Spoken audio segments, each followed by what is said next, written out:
Hi. I'm pretty sure that linguists sometimes refer to Ashtadhyayi as a meta language, or the rules in Ashtadhyayi as a meta language. But it seems to me that over time, as the vocabulary and the syntax of the grammar begins to sink in to the point where it feels natural, then sometimes a little sutra like the next one will begin to feel kind of like a poem in another language, maybe a haiku. So I want to start with looking at it as we have in the past, just through our understanding of the vocabulary and syntax of the grammar, and then also our understanding of the context of the grammar, and then we will do it the more traditional way. So 61104 or 165 in Siddhanta Kaumudi. By the way, I think I said that Pratamayo Purva Savarnaha was 146, is 164 in Siddhanta Kaumudi. In any case, 61104, Nadichi, Nadichi. So na at ichi, na at ichi. Well, na, we know that in the context of the grammar, that often refers to a modification of a previous, prior, and often prior sutra. So we'll keep that in mind. Then at ichi, at ichi, at. Now this presents a little bit of a dilemma for us, because at could either be taparasthatkalasya, rendering dirga a only, or it could be panchami of a, in which case it's tasmadityuttarasya, tasmadityuttarasya. Now, fortunately, we do not have to scratch our heads about this, because it's part of the tradition and the logic of the grammar that at here is tasmadityuttarasya. So the one that follows or a. Now ichi, what is this ichi? Well, it's a pratyahara that we haven't precisely encountered before. What is ichi? I urluk e ong I ouch. I un ruluk e ong I ouch. Or all of the uchs except for a. So, and it's septami. So it's following. Now, so we have not, we might say when is followed by each, more or less.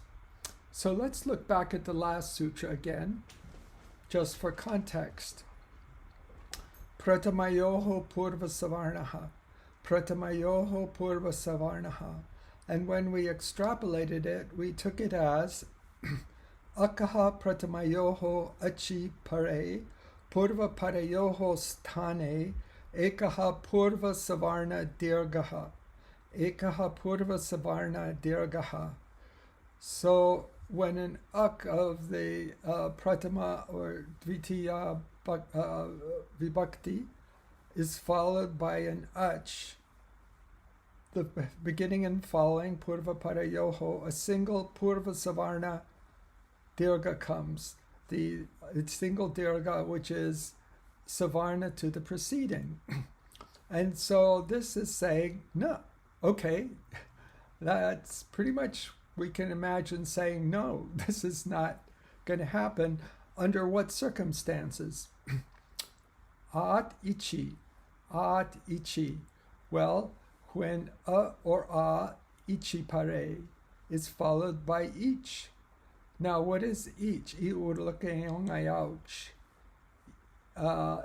So that is any other vowel. So let's see how this pans out when we have elaborated our little haiku here, and the more kind of comprehensive way that we do.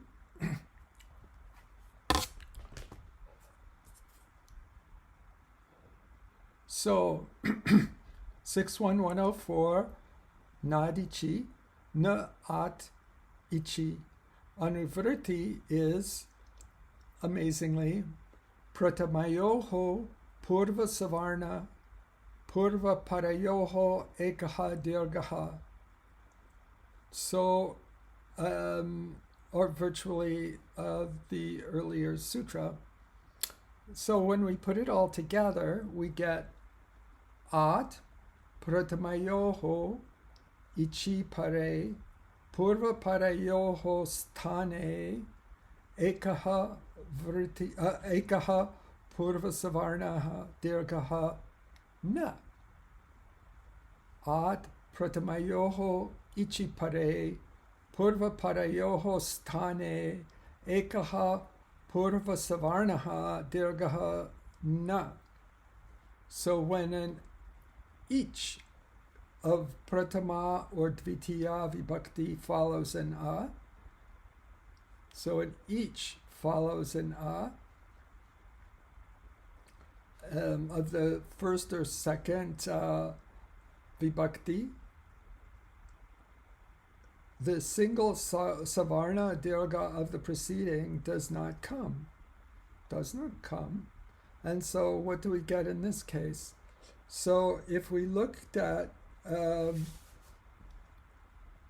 Rama plus Au, we have A of Rama followed by Au. Now is Au each? Yes, it is. Iurlak eongai ouch. Ouch. So Au is each. So Ichi Pare, Au is following the of Rama. Rama, that's an At. So it's an or an A. So the Savarna Dirga of A does not come. Instead, we have the situation described in 6188, Vrtirechi. So here we get Ramau.